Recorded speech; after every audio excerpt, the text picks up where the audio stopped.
بسم اللہ الرحمن الرحیم۔ السلام علیکم۔ اللہ تعالیٰ سورۃ البقرہ کی آیت نمبر 185 میں ارشاد فرماتا ہے، ترجمہ: رمضان کا مہینہ ہے جس میں قرآن نازل کیا گیا، جو لوگوں کے لیے ہدایت اور رہنمائی ہے اور فیصلے کی روشن باتوں پر مشتمل ہے۔ تو تم میں جو کوئی یہ مہینہ پائے تو ضرور اس کے روزے رکھے، اور جو بیمار ہو یا سفر میں ہو تو اتنے روزے اور دنوں میں رکھے۔ اللہ تم پر آسانی چاہتا ہے اور تم پر دشواری نہیں چاہتا، اور یہ آسانیاں اس لیے ہیں تاکہ تم روزوں کی تعداد پوری کر لو، اور تاکہ تم اس بات پر اللہ کی بڑائی بیان کرو کہ اس نے تمہیں ہدایت دی، اور تاکہ تم شکر گزار بن جاؤ۔ اس آیت میں رمضان کی عظمت و فضیلت کا بیان ہے، اور اس کی دو اہم ترین فضیلتیں ہیں۔ پہلی یہ کہ اس مہینے میں قرآن اترا، اور دوسری یہ کہ روزوں کے لیے اس مہینے کا انتخاب ہوا۔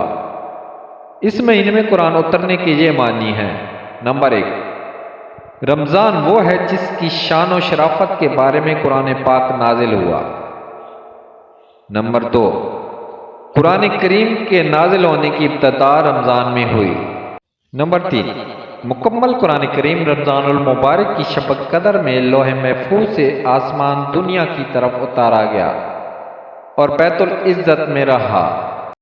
یہ اسی آسمان پر ایک مقام ہے، یہاں سے وقتاً فوقتاً حکمت کے مطابق جتنا جتنا اللہ تعالیٰ کو منظور ہوا جبرائیل امین علیہ السلام لاتے رہے، اور یہ نزول 23 سال کے عرصہ میں پورا ہوا۔ اللہ تعالیٰ نے انسانوں کی ہدایت اور رہنمائی کے لیے انبیاء کرام اور رسول بھیجے، جنہوں نے اللہ تعالیٰ کے احکامات کو انسانوں تک پہنچایا، اور ہدایت اور رہنمائی کا یہ سلسلہ ایک طویل عرصہ تک جاری رہا، یہاں تک کہ جب انسان عقل و شعور کی اس منزل کو پہنچ گیا کہ اب اس کی ہدایت اور رہنمائی کی مزید ضرورت باقی نہیں رہی، تو اللہ تعالیٰ نے نبوت کا سلسلہ ختم کر دیا اور نبی اکرم صلی اللہ علیہ وآلہ وسلم کو اپنا آخری نبی اور رسول بنا کر بھیجا، اور انسانوں کے لیے تمام بہترین اصولوں کو ایک مجموعہ کی شکل میں حضرت محمد مصطفیٰ صلی اللہ علیہ وآلہ وسلم کے وسیلہ سے انسانوں کو عطا کر دیا، جسے قرآن مجید کہا جاتا ہے۔ قرآن مجید اللہ تعالیٰ کی طرف سے عطا کی گئی ہدایت کی آخری کتاب ہے، جس میں انسانوں کی رہنمائی کے تمام بہترین اصول بیان کر دیے گئے ہیں۔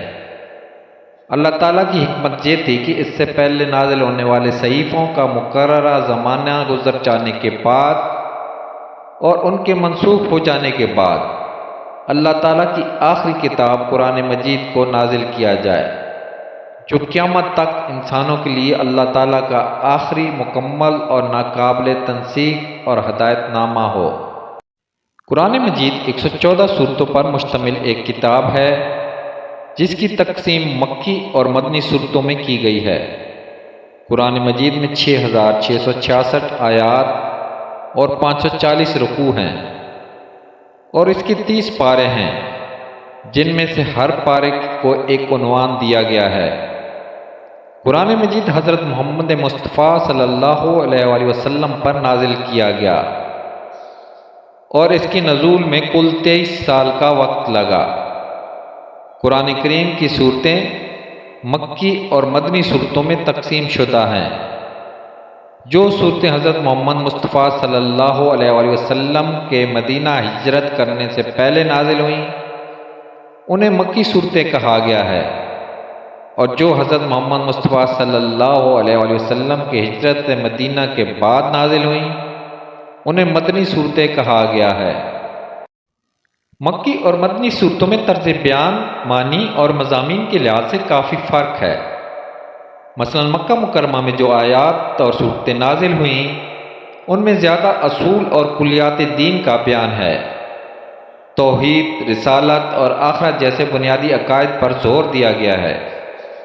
مدنی صورتوں کے مخاطب اہل کتاب اور مسلمان تھے، اس لیے اس میں ان کا پورا لحاظ رکھا گیا ہے۔ اکثر مقامات پر قرآن مجید کو سابقہ آسمانی کتابوں کا معید اور مصدق بتایا گیا ہے۔ مدنی صورتوں کا دوسرا امتیاز یہ ہے کہ ان میں اکثر و بیشتر عبادات اور معاملات سے متعلق احکامات، حلال و حرام، فرائض و واجبات اور ممنوعات سے متعلق مسائل کو بیان کیا گیا ہے۔ قرآن مجید کی امتیازی شان کی بدولت اللہ تعالیٰ نے اس کی حفاظت کی ذمہ داری خود لی اور قیامت تک کے لیے اس کے ایک ایک حرف کی حفاظت کا انتظام کر دیا۔ سورۃ الحجرات آیت نمبر 9 ترجمہ: بے شک ہم نے قرآن کو اتارا اور بے شک ہم ہی اس کی حفاظت کرنے والے ہیں۔ قرآن مجید کے مختلف نام ہیں، جن میں تقریباً 55 نام ایسے ہیں جنہیں خود قرآنی آیات سے اخذ کیا گیا۔ قرآن مجید کی یہ اسماء مبارک قرآن مجید کا ایک تعارف پیش کرتے ہیں اور قرآن مجید کی نوعیت اور اس کی تعلیمات کی اہمیت واضح کرتے ہیں۔ ان میں چند اسماء مبارک درج ذیل ہیں: الکتاب، الفرقان، نور، شفاء، تذکرہ، العلم، البیان۔ قرآن پاک سے پہلے جو کتابیں انبیاء کرام پر نازل ہوئیں وہ ان کے بعد تحریری شکل میں مرتب کی گئیں، لیکن قرآن پاک کا پہلا نسخہ نبی اکرم صلی اللہ علیہ وآلہ وسلم کی زندگی میں تیار ہو چکا تھا۔ نبی اکرم صلی اللہ علیہ وآلہ وسلم نے کاتبین وحی کی ایک جماعت کو مقرر کر دیا تھا جو قرآنی آیات کا فریضہ سر انجام دیتی تھی۔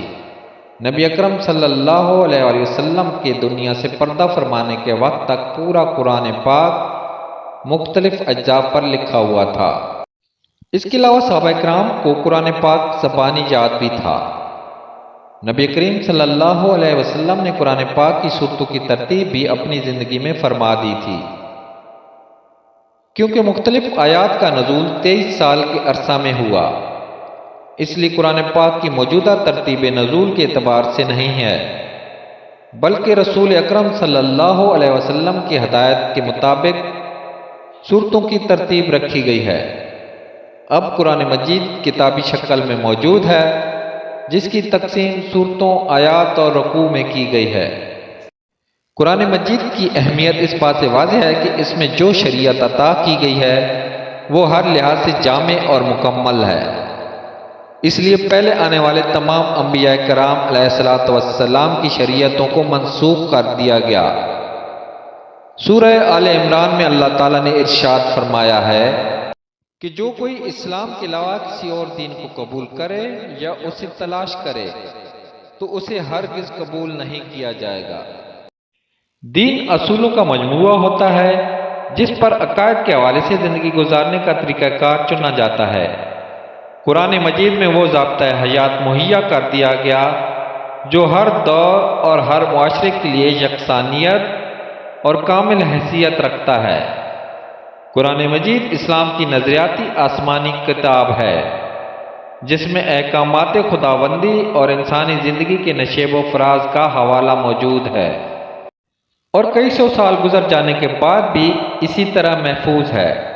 اس کا مطالعہ کرنے اور اس میں دیے گئے احکامات پر عمل کرنے سے زندگی میں سکون اور اطمینان حاصل ہوتا ہے، بلکہ اس کی مدد سے احکامات پر عمل کر کے آخرت میں بھی کامیابی اور فلاح حاصل کی جا سکتی ہے۔ اللہ پاک ہمیں قرآن پاک پڑھنے، اسے سمجھنے اور اس کے ذریعے اللہ پاک کے بتائے ہوئے احکامات پر چلنے کی توفیق عطا فرمائے۔ آمین۔